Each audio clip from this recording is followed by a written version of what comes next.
The blood in the snow looked like spilled wine, dark and spreading fast beneath the bodies of two men who had been dragging Lily Sutherland through the frozen Wyoming wilderness just moments before their lives ended. She could still hear the echo of gunshots ringing in her ears, still feel the iron grip of rough hands on her arms that had suddenly released when the bullets found their marks. The other two men had scattered like rabbits into the dense pine forest, leaving nothing but boot prints and cowardice in their wake.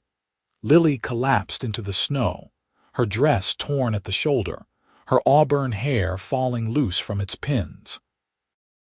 She was shaking, though whether from cold or terror she could not say. The December wind howled through the trees like a mournful song, and somewhere in the distance a wolf answered with its own lonely cry. She had thought this morning would be her last, that those four men would finish what they started when they pulled her from the stagecoach that had been traveling from Cheyenne to Fort Bridger. Now two of them lay dead, and she did not know whether to feel relieved or more afraid. The sound of boots crunching through snow made her flinch. She scrambled backward, her hands sinking into the cold white powder, her breath coming in sharp gasps that formed clouds in the frigid air. A man emerged from the tree line, tall and broad-shouldered, with a rifle still smoking in his hands. He wore a heavy sheepskin coat and a wide-brimmed hat pulled low against the wind. His face was weathered and strong, with sharp cheekbones and a jaw covered in several days' worth of dark stubble. But it was his eyes that caught her attention, green as summer grass and filled with a concern that seemed genuine. "Easy now," he said, his voice deep and steady. "I am not going to hurt you." Lily tried to speak but found her voice would not come. She stared at him, this stranger who had just killed two men to save her life, and felt tears begin to stream down her frozen cheeks. He lowered his rifle and approached slowly, as if she were a wild animal he might spook. When he was close enough, he knelt in the snow beside her, and she could see the fine lines around his eyes, the silver just beginning to thread through his dark hair at the temples. He looked to be perhaps 28 or 29, old enough to have seen hardship but young enough to still carry hope in his expression. "My name is Killian Jameson," he said. "Can you stand?" She nodded, though she was not certain it was true. He offered his hand, rough and calloused, and after a moment's hesitation she took it. His grip was firm but gentle as he helped her to her feet. Her legs trembled beneath her, and she swayed. Without a word, he steadied her with his other hand at her elbow. "The stagecoach," she managed to whisper. "The driver, the other passengers." Killian's expression darkened. "I found the coach about a mile back. The driver did not make it. There was an older gentleman also dead. Were there others?" "No," Lily said, fresh tears burning her eyes. "Just the three of us. I was traveling to meet my brother in Fort Bridger. He is stationed there with the army." "Those men who took you, did you know them?" She shook her head. "They stopped the coach on the road. They shot the driver immediately. Mr. Pemberton tried to fight them, but he was elderly. They just wanted me. I heard one of them say something about taking me to their camp in the mountains, that I would fetch a good price across the border." Killian's jaw tightened, and she saw anger flash in his green eyes. "Slavers. They have been working this territory for months. The law cannot seem to catch them, and by the time anyone realizes what has happened, they are long gone into the backcountry." "You saved my life," Lily said, her voice breaking on the words. "I do not even know how to thank you." He met her gaze, and something passed between them in that moment, something electric and profound that neither could name. "You do not need to thank me for doing what is right, but we need to move. Those other two will likely go for help, come back with more men. My horse is just through those trees. Can you ride?" "Yes," she said, though in truth she had only ridden a handful of times in her life, and never in conditions like these. Killian kept his hand on her arm as he led her through the snow-laden forest. The cold bit at her exposed skin, and her thin traveling dress offered little protection against the Wyoming winter. She tried not to look back at the bodies lying in the red-stained snow, tried not to think about how close she had come to a fate worse than death. His horse was a sturdy bay gelding, patient and calm despite the scent of blood in the air. Killian helped her into the saddle first, then swung up behind her with an easy grace that spoke of a lifetime in the saddle. He wrapped one arm around her waist to hold her steady, and she felt the solid warmth of his chest against her back. Despite everything that had happened, despite the horror and the fear, she felt safer in that moment than she had in months. "Where are we going?" she asked as he urged the horse into motion. "There is a town called Boise, Idaho, about 2 days' ride west if we push hard. It is safer than trying to make it to Fort Bridger from here, and the route is less isolated. I have friends there who can help." 2 days, she repeated, trying to comprehend it. 2 days alone with this stranger, this man who had killed for her without hesitation. "I have supplies," he said, as if reading her thoughts. "I was heading back from a hunting trip when I heard the shots.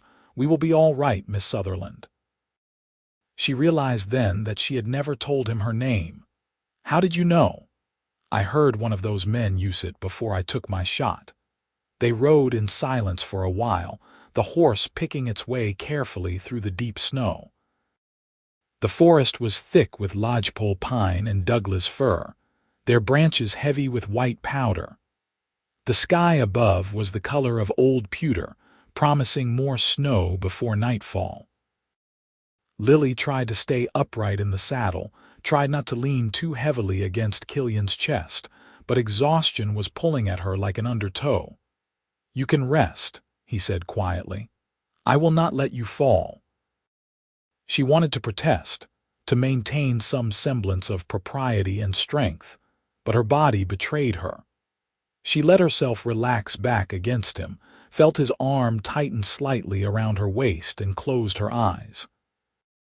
The rhythm of the horse's gait was soothing, and despite everything, she felt herself beginning to drift. When she woke, the light had changed. The afternoon was fading into evening, and Killian had stopped the horse in a small clearing protected on 3 sides by towering rock formations. He dismounted first, then helped her down. Her legs were stiff and sore, and she nearly fell before he caught her. "Easy," he said again, that same gentle steadiness in his voice. "You have been through hell today. Your body needs time to recover." He built a fire with practiced efficiency, using dry wood he found sheltered beneath an overhang. The flames caught quickly, casting dancing shadows across the snow. From his saddlebags he produced a bedroll, a canteen, and some dried meat and hardtack. It was not much, but Lily's stomach growled at the sight of it. They sat by the fire, close enough to feel its warmth, and ate in silence. Lily could not stop stealing glances at him, this man who had appeared like something out of a dime novel to rescue her. In the firelight his features seemed softer, more approachable, though there was still something hard and distant in his expression, as if he carried weights she could not see. "Have you lived in Wyoming long?" she asked, needing to fill the silence with something other than her own racing thoughts. "Most of my life," Killian said. "My father was a trapper, worked these mountains for 30 years. He taught me everything there is to know about surviving out here." He died 2 winters ago.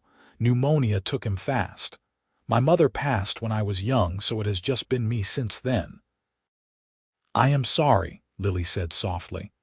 "I lost my parents as well, yellow fever when I was 16.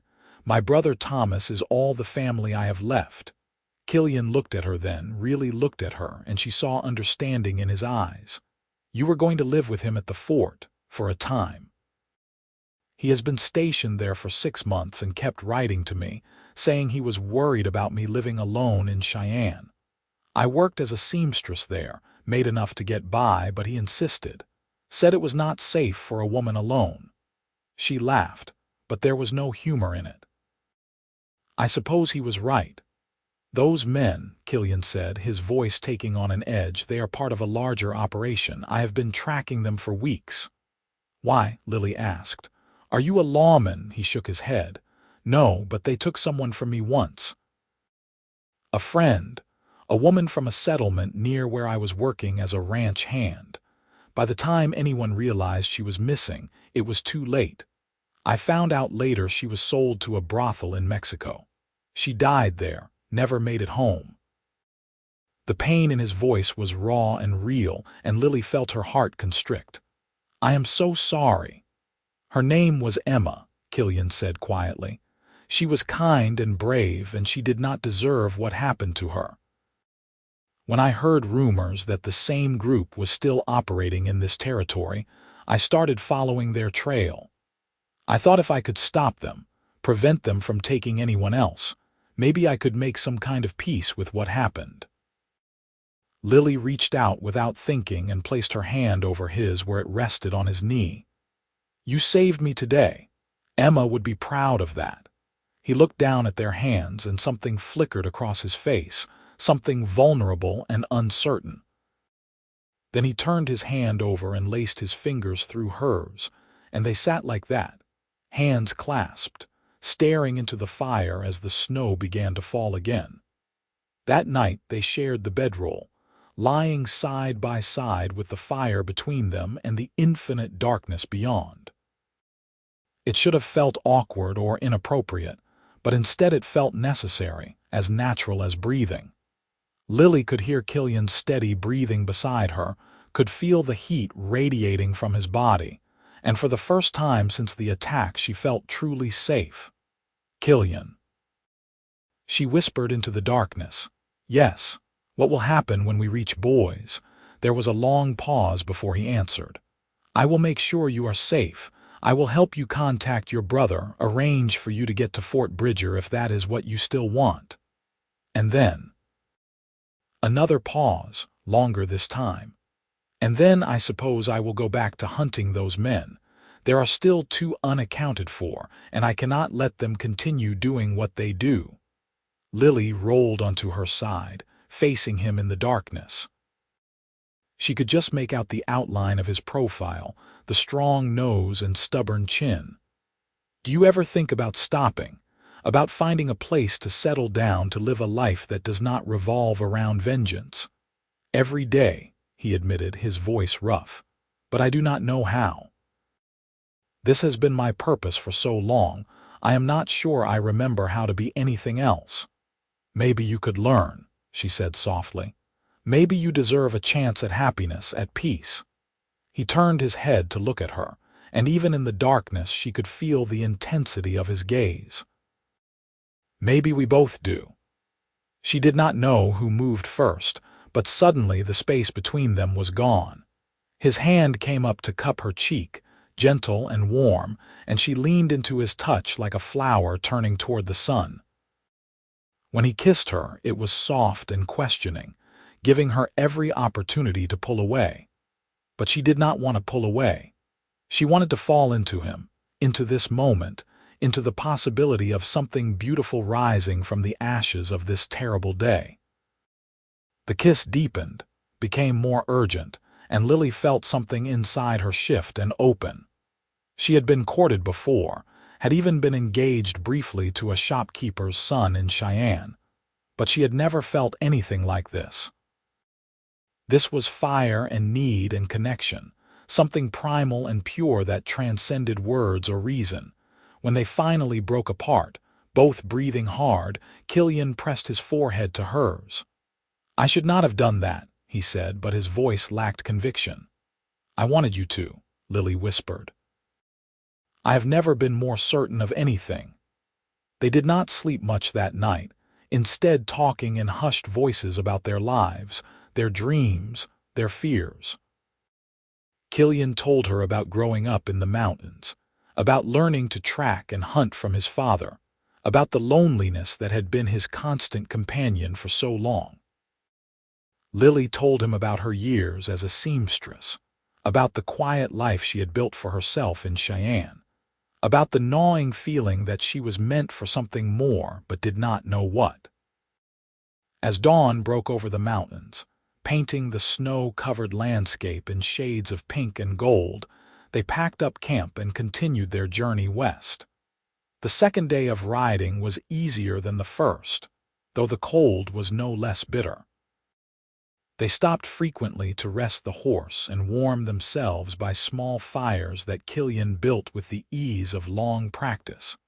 By late afternoon, they crossed into Idaho territory, following a river valley that would lead them to Boise. The landscape began to change, the dense forests giving way to more open country, though snow still covered everything in a thick white blanket. Lily had lost all feeling in her toes despite Killian giving her his extra pair of socks, and her face felt raw from the constant wind. "Not much farther now," Killian said, his breath warm against her ear. "The town should be just over that next rise." True to his word, as they crested a small hill, Boise spread out before them. It was not a large town, perhaps a few hundred residents at most, but smoke rose from numerous chimneys, and the streets showed signs of regular traffic despite the snow. To Lily, who had spent the last 2 days wondering if she would ever see civilization again, it looked like paradise. Killian guided the horse down the main street, which was lined with the typical businesses of a frontier town. A general store, a saloon, a hotel, a blacksmith, and a small church at the far end. People stopped to stare at them as they passed, and Lily was suddenly aware of how they must look, her with her torn dress and disheveled hair, him with his rifle and his grim expression. He stopped in front of the hotel, a 2-story building with a painted sign that read, "Riverside Inn." A woman emerged onto the porch as they dismounted, her round face breaking into a smile when she recognized Killian. "Killian Jameson, as I live and breathe," she said in a warm contralto. "We had begun to worry about you. You have been gone longer than you said." "Had some complications, Mrs. Patterson," Killian replied, helping Lily down from the horse. "This is Miss Lily Sutherland. She needs a room, a hot bath, and probably a doctor to look her over. Her stage coach was attacked by slavers 2 days north of here." Mrs. Patterson's expression shifted immediately from pleasure to concern. She hurried down the steps and took Lily's hands in her own, which were soft and warm. "You poor dear. Come inside at once. I will have my husband fetch Dr. Brennan and we will get you settled." The next few hours passed in a blur of activity. Mrs. Patterson, who insisted Lily call her Ruth, oversaw everything with the efficiency of a general marshalling troops. A copper bathtub was filled with steaming water in a private room, and Lily sank into it with a groan of relief. She scrubbed away 2 days' worth of grime and fear, watching the water turn gray. Ruth brought her a clean dress, simple but well made, that belonged to her daughter who was visiting family in Oregon. Dr. Brennan arrived while Lily was dressing. He was a middle-aged man with kind eyes and gentle hands who examined her with professional detachment, checking for injuries beyond the obvious bruises on her arms and the scrapes on her hands. He declared her remarkably fortunate to have escaped with nothing more serious and prescribed rest and good food. When she finally emerged from the room, clean and dressed and feeling almost human again, she found Killian waiting in the hotel's small dining room. He had cleaned up as well, shaved and changed into fresh clothes, and for the first time she saw him as he might look in normal circumstances. He was handsome, she realized with a jolt, truly handsome in a way that made her breath catch. He stood when he saw her, and the look on his face made warmth spread through her chest. "You look better," he said, which was perhaps the least romantic thing he could have said, but the concern in his eyes made up for it. "I feel better," she replied, taking the seat across from him. "Thank you for bringing me here, for everything." Ruth appeared with plates of food, real food, not dried meat and hardtack, and Lily nearly wept at the sight of it. Roast chicken and potatoes and carrots and fresh bread with butter. She and Killian ate in companionable silence, too hungry to bother with conversation. When they had finished, Ruth brought coffee and sat down with them, her expression serious. "Killian told me what happened," she said to Lily. "About the attack, about those men. We have heard rumors of slavers in the territory, but the law has not been able to do much about it. 2 of them are dead," Lily said quietly. "Killian shot them, but the other 2 escaped." Ruth looked at Killian, worry evident in her eyes. "You know they will come looking for you if they can. If they figure out who you are, where you are. Let them come," Killian said, his voice hard. "I am tired of running, tired of hunting shadows. If they want to find me, I will be ready." "That is foolish talk," Ruth said sharply. "You are one man and there is a whole network of them. You cannot fight them all." "Maybe not," Killian conceded, "but I can make sure they think twice before taking anyone else from this territory." Lily felt a chill run through her. The thought of Killian going back out there, putting himself in danger, made her stomach twist. In just 2 days, this man had become important to her in ways she did not fully understand. The thought of losing him, of something happening to him because of her, was unbearable. "What about the law?" she asked. "Could we not go to a marshal, tell them what happened?" "The nearest federal marshal is in Cheyenne," Killian said. "By the time anyone could organize a proper response, those men will be long gone. They move fast, never stay in one place long." Ruth sighed and stood, gathering the empty plates. "Well, you both need rest more than you need to solve the world's problems tonight. Lily, your room is at the top of the stairs, second door on the right. Killian, your usual room is available. We can talk more in the morning." Lily wanted to protest, to continue the conversation, but exhaustion was pulling at her again. She climbed the stairs to her room and found it small but clean, with a soft bed covered in quilts and a window that looked out over the snow-covered street. She changed into the nightgown Ruth had left for her and slipped between the sheets, but sleep would not come. Her mind kept replaying the events of the past 2 days, kept seeing Killian's face as he pulled the trigger, as he held her in the snow, as he kissed her by the fire. She barely knew this man, and yet she felt connected to him in a way that defied logic. Was it simply gratitude, the natural bond that formed between someone who saved a life and the one who was saved? Or was it something deeper, something real? A soft knock on her door made her sit up. "Yes." "It is me," came Killian's voice, muffled through the wood. "I wanted to check on you." She climbed out of bed and opened the door.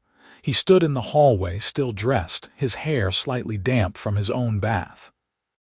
In the lamplight he looked younger, more vulnerable, and her heart ached with wanting. "I am well," she said softly. "Cannot sleep, but I am well." "Neither can I," he admitted. "Keep thinking about those 2 men who got away. Keep wondering where they are, what they are planning."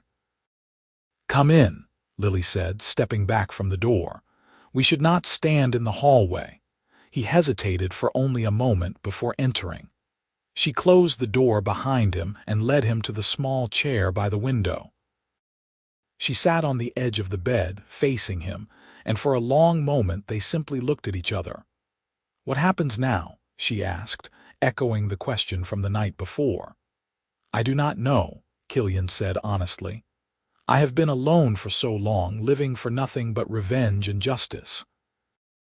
But meeting you, saving you, these past 2 days with you, they have reminded me that there is more to life than anger and hunting."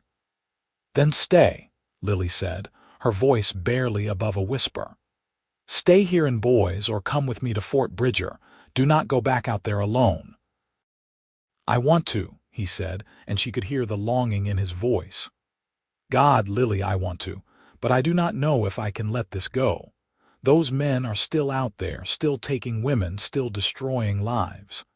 And you think you can stop them all by yourself? She asked, echoing Ruth's argument. You think getting yourself killed will honor Emma's memory? He flinched at that, and she knew she had struck a nerve. I have to do something. Then do it the right way, Lily said, standing and crossing to kneel in front of his chair. She took his hands in hers, holding them tight. Go to the authorities, make a formal report. Give them the information you have gathered. Let them organize a proper response. You have done enough, Killian. You have saved me and probably others by killing those 2 men and scattering their operation. That is enough. He looked down at their joined hands, and she saw the conflict playing out across his face. What if it is not? What if more women are taken because I did not do enough? That will not be your fault, Lily said firmly. You are not responsible for every evil in this world. You are just one man, and you have already done more than most would. But you deserve a life, Killian. You deserve happiness and peace and love. Do not throw that away chasing ghosts. Is that what you think I am doing? I think you are a good man who has been hurt, who has been carrying the weight of guilt that does not belong to you. I think you have been running from yourself for so long that you have forgotten how to stand still. He pulled one hand free and reached up to cup her cheek, his thumb brushing away a tear she had not realized was falling. How did you get so wise? Loss teaches hard lessons, she said. When I lost my parents, I spent a year trying to make sense of it, trying to find someone or something to blame. But eventually I realized that sometimes terrible things happen, and all we can do is keep living, keep finding reasons to get up in the morning. You are my reason right now, Killian. These past 2 days, terrible as they have been, have also been the most alive I have felt in years. I do not want to lose that. I do not want to lose you. He pulled her up and onto his lap, and she went willingly, wrapping her arms around his neck as he held her close. I do not want to lose you either, he whispered against her hair. You have become everything to me so fast, and I do not understand it, but I do not want to fight it anymore. Then do not, she said, pulling back to look into his eyes. Let yourself have this. Let yourself have me. When he kissed her this time, there was no hesitation, no uncertainty.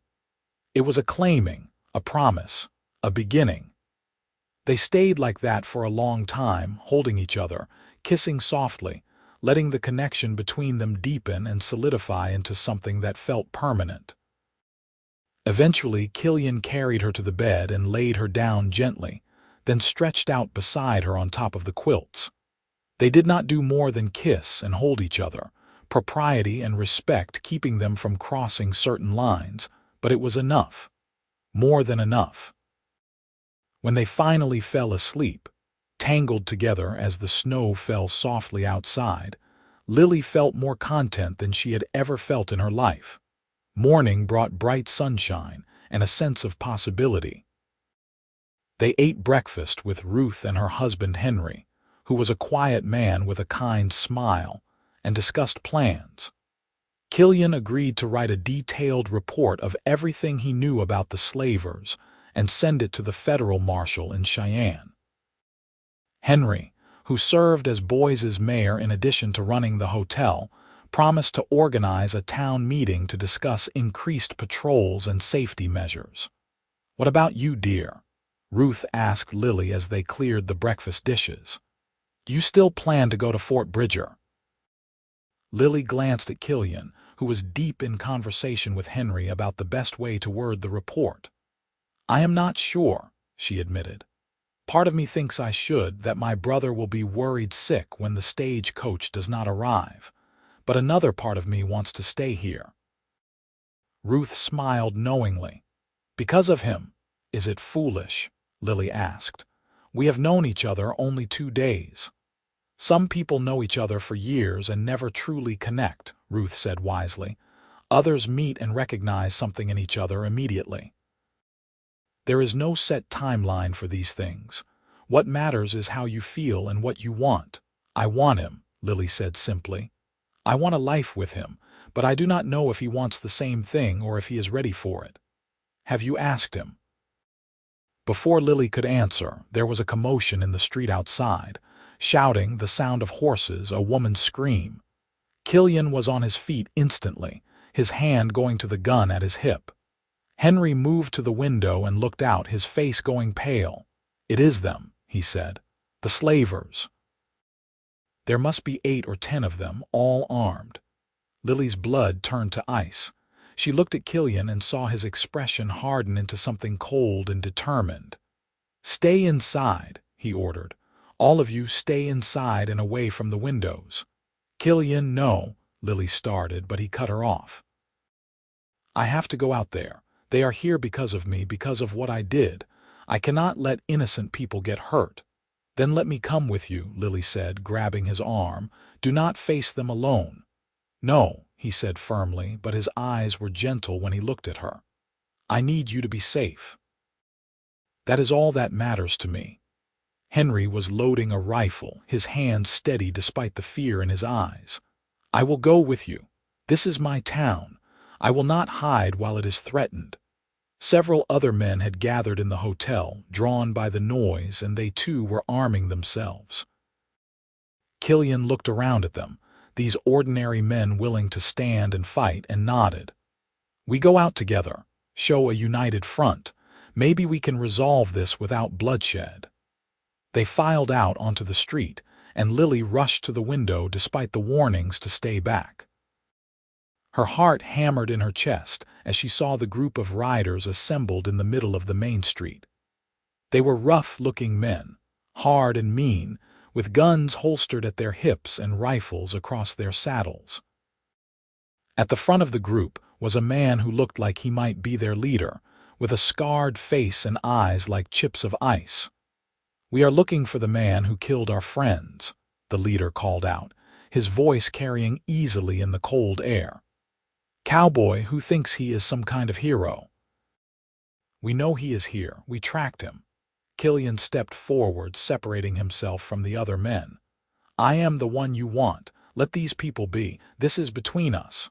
The leader smiled, and it was a terrible thing to see. "You cost us a lot of money, friend. That woman you took was promised to a buyer in California. We came all this way to get our property back." "She is not property," Killian said, his voice hard as stone. "She is a person, and you have no claim on her." "That is where you are wrong," the leader said. "We have a claim on anyone we can take. That is how this works. Now hand her over and maybe we will let you live." "Never," Killian said. "You will have to kill me first." "That can be arranged," the leader said, and his hand moved toward his gun. What happened next was chaos. Shots rang out, echoing off the buildings like thunder. Lily screamed, pressing her hands to the glass, trying to see through the gun smoke. The men from the town were firing back, taking cover behind barrels and water troughs. She saw Killian drop and roll, coming up with his gun blazing, and 2 of the riders fell from their horses. The fight seemed to last forever and no time at all.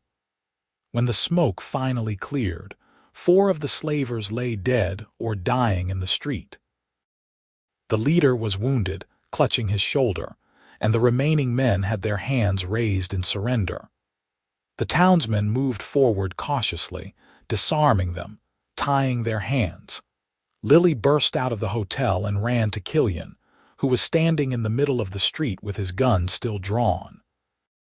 She threw her arms around him, checking him frantically for injuries, sobbing with relief when she found none.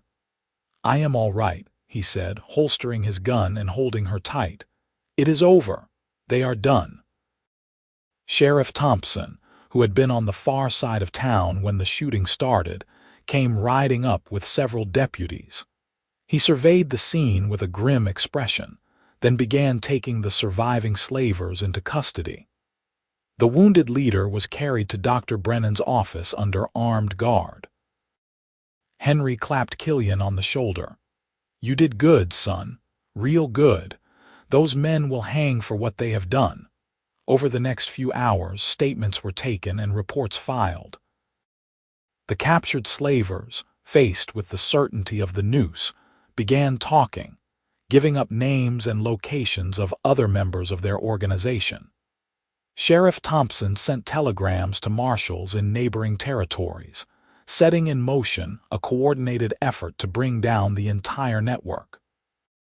By evening, the town had returned to a semblance of normalcy. The bodies had been removed, the street cleaned, and people were emerging from their homes to discuss what had happened. There was a sense of victory in the air, of justice served and evil defeated. Killian and Lily sat on the porch of the hotel, watching the sun set over the snow-covered landscape. She was wrapped in a blanket, leaning against his side, his arm around her shoulders. They had not said much since the fight, both processing what had happened, what it meant. "You were right," Killian said finally. "What you said last night about letting go, about deserving happiness. I have been so focused on revenge that I forgot how to live. But today, when I thought I might not make it, all I could think about was you. About not getting the chance to see where this could go." Lily turned to look at him, her heart full. "And where do you think it could go?" "Anywhere we want," he said, smiling for the first time since the shooting. "I was thinking maybe we could stay here in Boise for a while. I could get work at one of the ranches, make an honest living. We could court properly, give ourselves time to really know each other. And then, if you wanted, we could get married, build a life together." "I would like that," Lily said, tears streaming down her face again, but this time they were tears of joy. "I would like that very much."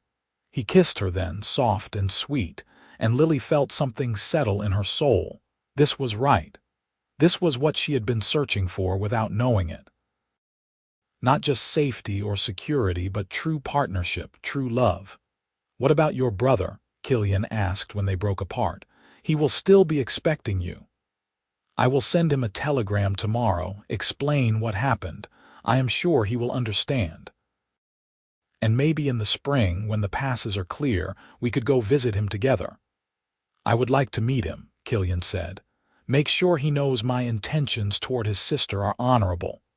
"I think he will approve," Lily said with a smile. "You did save my life after all. That has to count for something." The winter passed slowly but sweetly. Killian took a job as a foreman at a ranch just outside of town, work that used his skills with horses and his knowledge of the land. Lily found work as a seamstress again, taking in mending and alterations from the townspeople. They courted properly, with Sunday dinners at the hotel and walks along the frozen river. Always chaperoned, but always filled with laughter and growing love. When spring finally arrived, melting the snow and bringing green back to the world, Killian proposed formally, dropping to one knee in the churchyard with a simple gold band he had bought from the general store. Lily said yes through happy tears, and they were married 2 weeks later in a simple ceremony attended by half the town. Their wedding night was everything Lily had dreamed of and more, tender and passionate, and full of whispered promises. They moved into a small house on the outskirts of town, one that came with Killian's foreman position, and began building their life together in earnest. In May, they traveled to Fort Bridger to meet Thomas, who was exactly as Lily had described him, protective and stern but ultimately kind-hearted. He approved of Killian immediately, especially after hearing the full story of how they met. The three of them spent a week together, and by the time Killian and Lily left to return to Boise, Thomas was already planning a visit for Christmas. The years that followed were good ones, filled with work and love and laughter.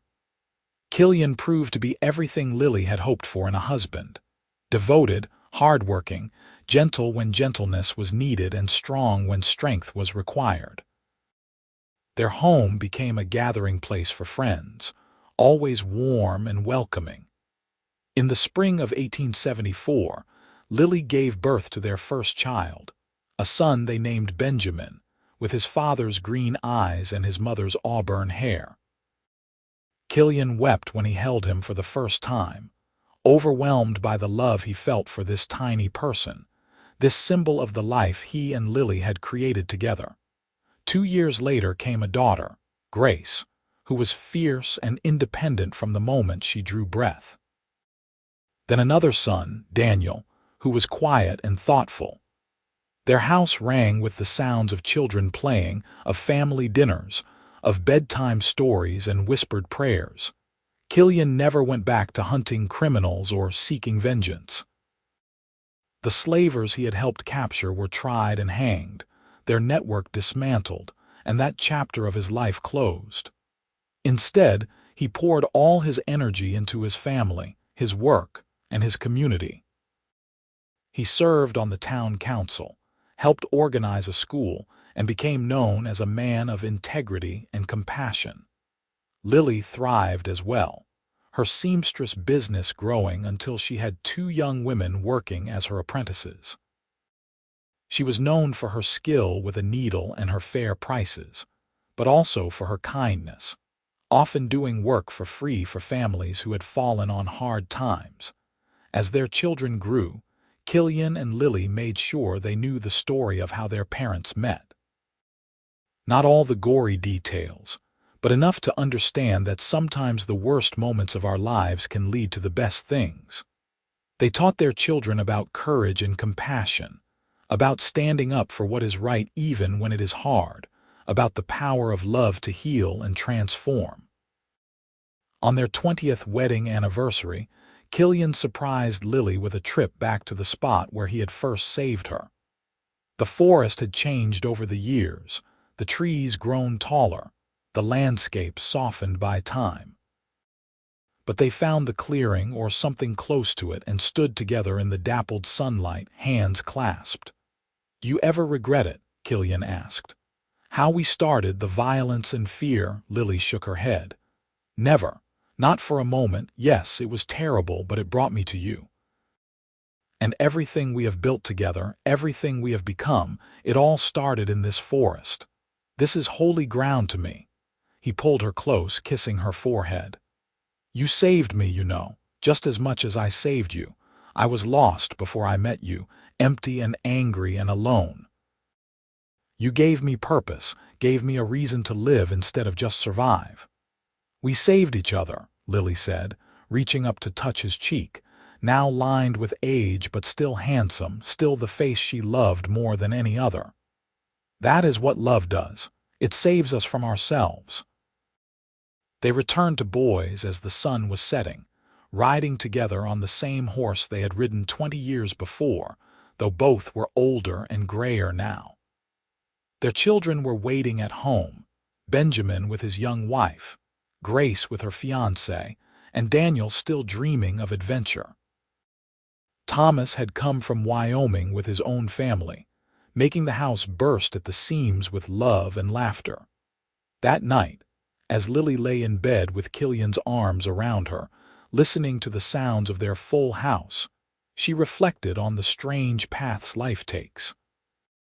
She had boarded that stagecoach in Cheyenne, thinking she was going to a new life with her brother, never imagining the detour that awaited her, never imagining the terror of being dragged through the snow by 4 rough men, or the miracle of a cowboy appearing out of nowhere to save her.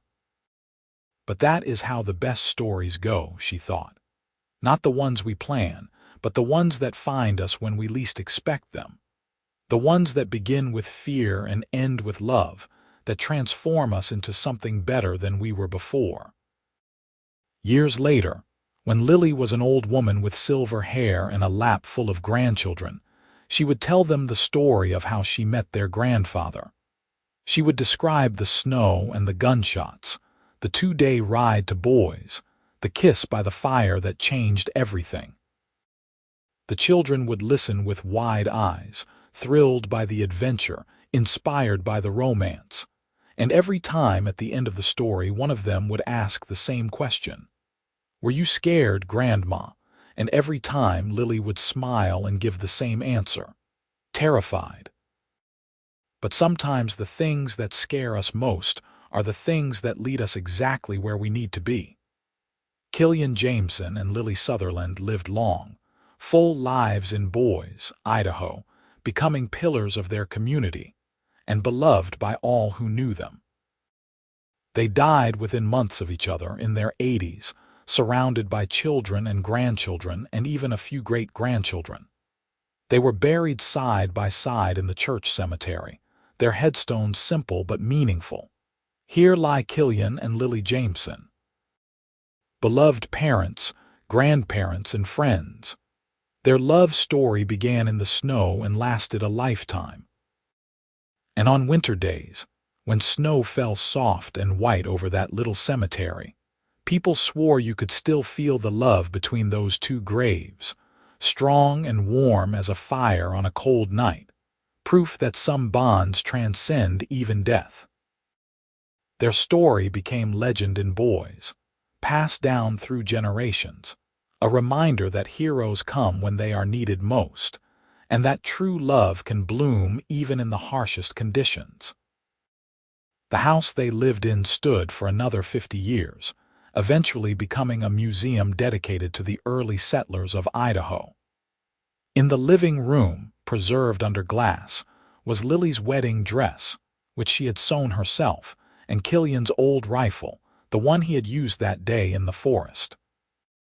Schoolchildren would visit on field trips, learning about the history of their town, and always the guide would tell them the story of Killian and Lily, of how 4 men had been dragging her through the snow, how a cowboy had shot 2, and the rest had scattered like rabbits, and how that terrible moment had been the beginning of something beautiful. Because that is the truth about life in the Wild West, and maybe about life everywhere. It is hard and dangerous and unpredictable, full of moments that test us and break us and force us to discover who we really are. But it is also full of unexpected grace, of strangers who become saviors, of connections that defy logic and time. It is full of love stories that begin in violence and end in peace, of second chances and new beginnings.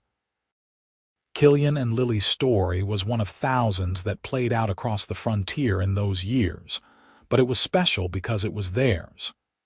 Every kiss, every argument, every quiet morning drinking coffee together, every crisis weathered and joy celebrated.